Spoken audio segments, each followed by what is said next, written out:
অতি চালাকের গলায় ধরি। এত ভালো সংবাদ হয়তো আমি আপনাদেরকে আর কখনো দিতে পারি নাই। আমি খুবই আনন্দিত হয়েছি, এমনকি শুকরিয়া আদায় করছি আল্লাহর কাছে। সাপোর্টাররা শেয়ার করার হেটার্সরা তোমরা দূরে থাকো, কারণ ইতিহাসের সবচেয়ে বড় ভয়াবহ অ্যাকশন হিসাবে দেখছে আমাদের জন্য পজিটিভ অর্জন। আজকে একটা ভালো সংবাদ দিয়ে শুরু করি। আপনারা আনন্দ উদযাপন করতে পারবেন। আরেকটা আনন্দ আপনাদের জন্য ধেয়ে আসছে আপনাদের দিকে। আপনারা প্রস্তুত হন এই আনন্দ উৎসবকে উপভোগ করার জন্য। নানান জল্পনা কল্পনার অবসান ঘটিয়ে ডক্টর ইউনূসের 14 মাসের চেষ্টা আসলে সফল। বিরাট পরাজয়ের দিকে ওয়াকারুজ্জামানের অবস্থা হচ্ছে তৈলাক্ত বাঁশের মতো। ওয়াকার পরাজয়ে বরণ করছে, সেটা হবে ওয়াকারের আরেক পরাজয়। সেই পরাজয়ের দিকে যাচ্ছেন। সন্ধ্যায় পশ্চিমবঙ্গের হাকিমপুর সীমান্তে অবৈধভাবে ভারতে প্রবেশের সময় মেজর জেনারেল কবিরকে আটক করেছে ভারতীয় সীমান্তরক্ষী বাহিনী বিএসএফ সূত্রে জানা গেছে, নিয়মিত টহলের সময় ওই কর্মকর্তাকে সন্দেহজনকভাবে সীমান্ত অতিক্রম করতে দেখে আটক করা হয়। Is a game changer. এখানে খেলা আসলে এই জায়গাতেই হয়তো গেমটা শেষ হয়ে যাচ্ছে, কেননা এটা অলমোস্ট নিশ্চিত। ইতালি, চীন, পাকিস্তান, তুরস্ক থেকে যুদ্ধ বিমান কিনছে বাংলাদেশ। ইতালি থেকে ইউরো ফাইটার টাইফুন, চীন থেকে জে-10সি এবং পাকিস্তান থেকে JF-17 যুদ্ধ বিমান কিনা হবে। পাশাপাশি তুরস্ক থেকে তৈরি 129 অ্যাটাক হেলিকপ্টার যোগ করা হবে। আপনারা এই 54 বছরও কি এই মামলাটা সমাধান করতে পারলেন না? এমন কি বড় মামলা যে এই মামলার কোনো সমাধান নাই, এই মামলার কোনো শেষ নাই? ভাই শেষ হইব কেমনে? এবার ওইটার একেবারে পাইন মাইরা দিছে ভাই, একদম পাইন মাইরা দিছে। আসলে মাইরের উপরে কোনো ওষুধ নাই, তো এই ওষুধগুলো দিতে হয় মাঝে মাঝে, না দিয়া তো উপায়। আসসালামু আলাইকুম প্রিয় দর্শক, বর্তমান সময়ের রাজনৈতিক প্রেক্ষাপট বা পরিস্থিতির উপর বিশ্লেষণ করে আপনাদের সামনে কিছু গুরুত্বপূর্ণ ভিডিও ফুটেজ নিয়ে হাজির হয়েছি। এমনকি দর্শক, আমি আশা করছি যারা ভিডিওটি অন করেছেন তারা সম্পূর্ণ ভিডিওটি মনোযোগ সহকারে দেখবেন, তাহলেই বুঝতে পারবেন ভিডিওর মূল রহস্য বা আসল ঘটনাগুলো। তো প্রিয় দর্শক, আমি আর বেশি কথা বাড়াতে চাই না, চলুন দেখে আসি আজকের সেই কাঙ্ক্ষিত ভিডিওগুলো। তবে তার আগে বলি, যারা এখনও চ্যানেলটি সাবস্ক্রাইব করেননি তারা চ্যানেলটি সাবস্ক্রাইব করে পাশে থাকা বেল আইকনটি বাজিয়ে দেবেন। আর যারা ইতিমধ্যে সাবস্ক্রাইব করে রেখেছেন তাদেরকে অসংখ্য ধন্যবাদ। তো চলুন দর্শক, একটা লাইক দিয়ে আমরা ধারাবাহিকভাবে সকল ভিডিওর বিস্তারিত আলোচনা দেখে আসি। ইতালি থেকে ইউরো ফাইটার টাইফুন, চীন থেকে জে-10সি এবং পাকিস্তান থেকে JF-17 যুদ্ধ বিমান কিনা হবে। পাশাপাশি তুরস্ক থেকে তৈরি 129 অ্যাটাক হেলিকপ্টার যোগ করা হবে, দায়িত্বশীলরা জানিয়েছে। এ উদ্যোগ নীতিগত অনুমোদন ও দুই দেশের সরকারের সম্মতিতে চুক্তিপত্র চূড়ান্ত লক্ষ্যে ইতালি ও তুরস্কের পক্ষে সরাসরি আলোচনা হচ্ছে। চীনের সঙ্গে আগে জে-10সি নিয়ে আলোচনার সূত্র ছিল, পরে 20টি জে-10সি ক্রয়ের প্রস্তাব, প্রায় $220 কোটি প্রস্তাব সরকারের কাছে আসে। তাছাড়া পাকিস্তানের কাছ থেকে 16টি JF-17 যুদ্ধ বিমানের জন্য প্রায় $720 মিলিয়ন খরচ করা হয়েছে। দায়িত্বশীল কর্মকর্তারা বলছেন, পাক চীন ভারত সীমান্ত চলমান উত্তেজনা, অরুণাচল প্রদেশ, মণিপুর ও মায়ানমার সংকট বিবেচনায় বিমান বাহিনীকে আধুনিকরণ জরুরি। সামরিক সক্ষমতা শক্তিশালী করাই এখন সরকারি অগ্রাধিকার। গত কয়েক বছরে আধুনিকায়নে পিছিয়ে পড়েছে বাংলাদেশ। ইউরোফাইটার টাইফুন, জে-10সি, JF-17 ও T-129 যুগ হলে বিমান বাহিনীর বহর ও অপারেশনের সুযোগ বৃদ্ধি পাবে।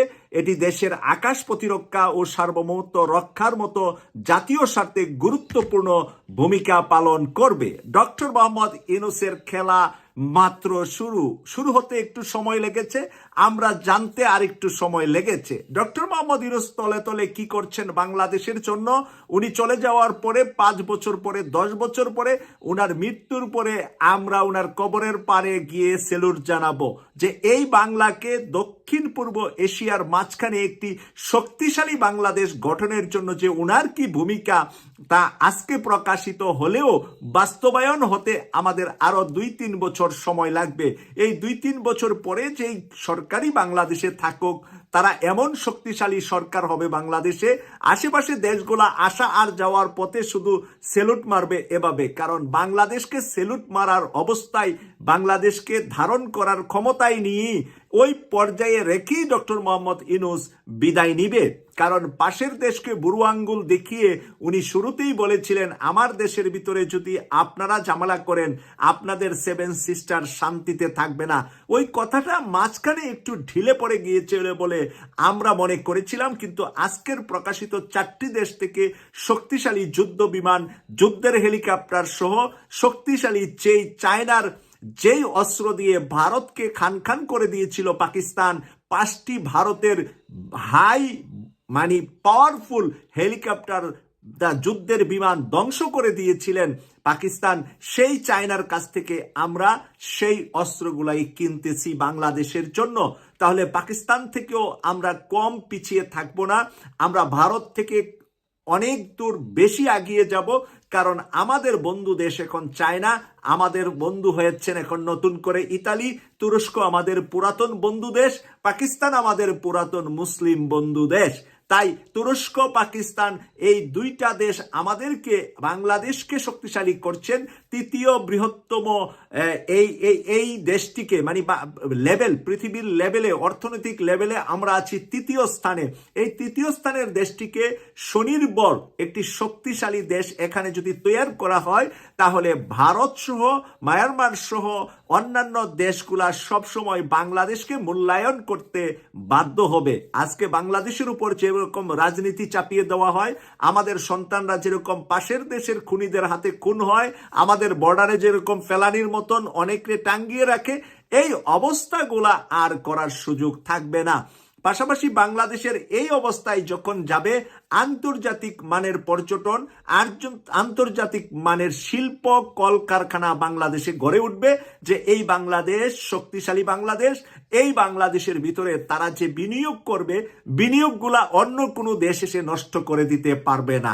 তাই অর্থনৈতিকভাবে স্বাবলম্বী হতে হলে অবশ্যই আমাদেরকে যুদ্ধের সরঞ্জামাদি শক্তিশালী থাকতে হবে, পাশাপাশি শক্তিশালী চরিত্রবান মেধাবী আমাদের সোলজারও তৈরি করতে হবে। তাই আমরা চরিত্রবান মেধাবী সোলজার তৈয়ারের একটা দৃশ্যপট আজকের বাংলাদেশে আমরা কিন্তু দেখতে পাচ্ছি। যারা শেখ হাসিনার সাথে থেকে অন্যায় খুন খারাপি জুলুমের সাথে জড়িত হয়েছিল, তাদের বিচারটাও ডক্টর মোহাম্মদ ইউনূস শুরু করেছেন। শেষ করতে পারবেন কি পারবেন না, আর যদি উনি শেষ করতে নাও পারেন, পরবর্তী যে সরকার আসবে তারা যদি কন্টিনিউ এটা শেষ না করেন, তাহলে পরের সরকার দায়ী হবেন 18 কোটি মানুষের সামনে। তাই পরের সরকারেরও কোনো উপায় থাকবে না এই কন্টিনিউ প্রসেস। এই অডিও ভিডিও সরাসরি উপস্থাপন করেছেন তাজুল ইসলাম আদালতে। যারা অপরাধী তাদের ভিডিও ক্যামেরা তাদেরকেই দেখানো হবে আদালতের সামনে। তাই তারা অস্বীকার করার মতন আর কোনো সুযোগ তাদের হাতে নাই। তাই বাংলাদেশকে সুন্দর বাংলাদেশ গড়ার জন্য যে মহাপরিকল্পনা এঁটেছে ডক্টর মোহাম্মদ ইউনূস, ডক্টর মোহাম্মদ ইউনূসকে সর্বশেষ একটি স্যালুট দিয়ে বিদায় নিলাম। আজকে একটা ভালো সংবাদ দিয়ে শুরু করি। আপনারা নিশ্চয় জেনেছেন গতকাল চাকসু নির্বাচন অনুষ্ঠিত হয়েছে। ঢাকা বিশ্ববিদ্যালয় কেন্দ্রীয় ছাত্র সংসদ নির্বাচন, জাহাঙ্গীরনগর বিশ্ববিদ্যালয় কেন্দ্রীয় ছাত্র সংসদ নির্বাচন এবং তৃতীয় পর্যায়ে এসে গণ বিশ্ববিদ্যালয় সাভার কেন্দ্রীয় ছাত্র সংসদ নির্বাচন। এই 3টি নির্বাচনে ছাত্র শিবির ভূমিধস বিজয় অর্জন করেছে এবং এইখানে ছাত্র শিবিরের কাছে ছাত্র দল এবং অন্যান্য প্যানেল তারা অনেকটা হেসাক লাইটের কাছে মোমের আলো যেমন, ঠিক সেরকম নিষ্প্রভ, একেবারে ম্লান, তারা কোনো পাত্তাই পায় নাই। ডাকসু নির্বাচনে হেরে যাবার পরে ছাত্র দল এখনো অবধি আমরা যদি লক্ষ্য করে থাকি তাহলে দেখব যে এখন পর্যন্ত তারা কিন্তু ওই পরাজয়ের গ্লানি ভুলতে পারেনি, যার কারণে তারা একের পর এক সেখানে একটা আলাপ, একটা বয়ান কিন্তু তারা জারি রাখার চেষ্টা করছে। মাঠে তারা এই আলাপটা বাঁচিয়ে রাখার, জিয়ে রাখার চেষ্টা করছে। কখনো বলছে সেখানে ফল জালিয়াতি করা হয়েছে, কখনো বলছে ব্যালট পেপার নীলক্ষেত থেকে ছাপানো হয়েছে। হতেই পারে, ব্যালট পেপার তো নীলক্ষেত থেকে ছাপানো কোনো দোষের কিছু নয়। দেখতে হবে এই ব্যালট পেপার নীলক্ষেত থেকে ছাপানোর পরে সেটা লিক আউট হয়েছে কিনা। লিক আউট তো হয়নি, এটি তো আপনারা বলছেন না, এটি কিন্তু ছাত্রদল বলে নাই যে লিক আউট হয়েছে। মেন কথা যেখান থেকেই ছাপানো হোক সেটি চরম গোপনীয়তা রক্ষা করে ছাপানো হবে। এই আলাপ ছাড়ার পরে জাহাঙ্গীরনগর বিশ্ববিদ্যালয়ে আমরা দেখলাম কয়েকটি হাস্যকর কিছু কথাবার্তা। যেমন এই সবচেয়ে হাস্যকর যেটা, সেটা হচ্ছে যে একজন জামাত সমর্থিত নেতার প্রেস থেকে জাহাঙ্গীরনগর বিশ্ববিদ্যালয়ের ব্যালট পেপার ছাপানো হয়েছে। বড়ই হাস্যকর বিষয়টা। ওরকম অনেকটা যে আপনারা মনে আছে আপনাদের হয়তো নিশ্চয়, দেলোয়ার হোসেন সাইদী সাহেব জঙ্গি নাটক যখন শেখ হাসিনা শুরু করলেন বাংলাদেশে প্রথম, তিনি যখনই কোনো সংকটের ভিতরে পড়ে, যখনই কোনো আকাম কুকাম তার দলীয় লোকজন করে ফেলে, তখনই এইটাকে ঢাকার জন্য পশ্চিমা বিশ্ব এবং ভারতকে খুশি করার জন্য তিনি কোনো কোনো জায়গায় জঙ্গি নাটক সাজান। তো এই জঙ্গি নাটক সাজাতে গিয়ে যখন কোনো ক্লু পান না, যখন কোনো ইস্যু পান না, তখন কি করেন? তখন বলেন যে এই যে জঙ্গিটা যেটা ধরা হয়েছিল এর আগের বার, এখন যে জঙ্গিটা ধরা হচ্ছে এই জঙ্গিটার সাথে ওই জঙ্গির সম্পর্ক হচ্ছে ওই জঙ্গির বাপের চাচা শ্বশুরের খালু, তার একটা সাবানের ফ্যাক্টরি ছিল, সেই ফ্যাক্টরি থেকে ওই সাবান কিনে এই বর্তমান জঙ্গির বাড়ির একটা চাকরের স্বাস্থ্য ভাইয়ের স্বাস্থ্য খালা তার চাচাতো চাচা এরকম একজন গোসল করেছে। সুতরাং এই লোকের সাথে ওই লোকের জঙ্গি কানেকশন থাকাটা অসম্ভব কিছু নয়। এরকম শেখ হাসিনা কিন্তু ঠিক এরকম লিঙ্ক আপটা এরকম করেছে। ওই সময় আমরা হেসেছি, প্রচুর হেসেছি, মানুষও হেসেছে। আর মানুষের হাসতে হাসতে কবে যেন মানুষের ভিতরে ক্ষোভ এবং ঘৃণা এমন পর্যায়ে তৈরি হয়েছিল যে অনু অনু অনু অনু করে জমতে জমতে অবশেষে 5 আগস্টে সেটি মহা বিস্ফোরণ ঘটেছে, পারমাণবিক বিস্ফোরণ। তো ওরকম আর কি ছাত্রদল সেখানে একটা অভিযোগ আনলো যে ব্যালট বাক্সটা ওরকম জামাত সমর্থিত প্রার্থীর প্রেস থেকে ছাপানো হয়েছে। পরবর্তীতে অনুসন্ধান করে দেখা গেল যে না, ওই যে ব্যালট বাক্স যার কাছ থেকে ছাপানো হয়েছিল তিনি বিএনপির কর্মী। তো এইরকম কিছু। এরপরে তো সেখানে ছাত্রদলের কেন্দ্রীয় নেতা গভীর রাত্রে জাহাঙ্গীরনগর বিশ্ববিদ্যালয়ের হল থেকে আটক হলেন। এরপরে আমরা চলে গেলাম গোকসুতে, গণবিশ্ববিদ্যালয় তো তখন নিশ্চিত হারার পরে তারা বহিরাগত এনে গণবিশ্ববিদ্যালয়ের আশেপাশে বিশাল শোডাউন মিছিল, মানবো না। এরপরে ওইটার রেশ কাটতে না কাটতে এই গতকাল চট্টগ্রাম বিশ্ববিদ্যালয়ের ছাত্র সংসদ নির্বাচন অনুষ্ঠিত হলো। সারা দিনভর প্রচন্ড নাটকীয়তা, নানা ধরনের অভিযোগ উত্থাপন, আচরণ বিধি লঙ্ঘনের অভিযোগ, বিভিন্ন ধরনের। এর মধ্যে আমরা যেটা দেখলাম, ছাত্র দলের জিএস প্রার্থী তিনি জোরপূর্বক একটা গেটের তালা ভেঙে ব্যালট বাক্স ছিনতাই করার জন্য হয়তো গিয়েছেন, অনেকেই বলছেন এই ব্যালট বাক্স ছিনতাই করার জন্য গিয়েছেন। সেখানে তিনি টিকতে পারেন নাই, পরবর্তীতে চলে আসতে বাধ্য হয়েছেন।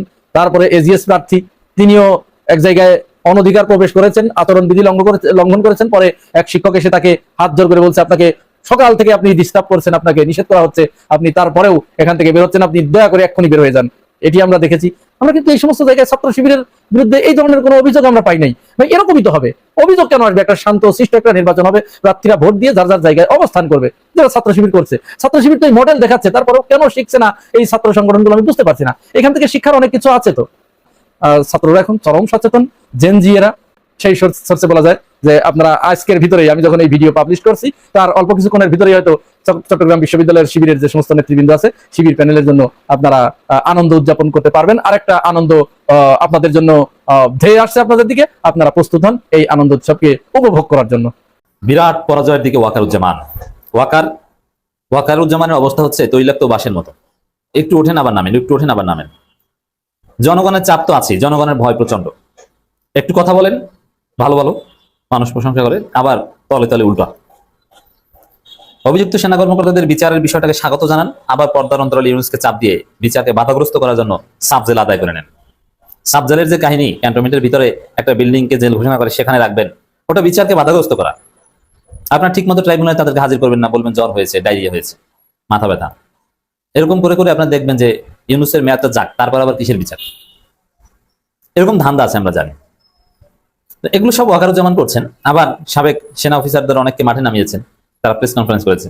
না না, এই আইসিটিতে তাদের বিচার হওয়াটা উচিত নয়, তাদের বিচার হতে হবে সেনা আইনে, প্রয়োজনে সেনা আইন সংশোধন করতে হবে।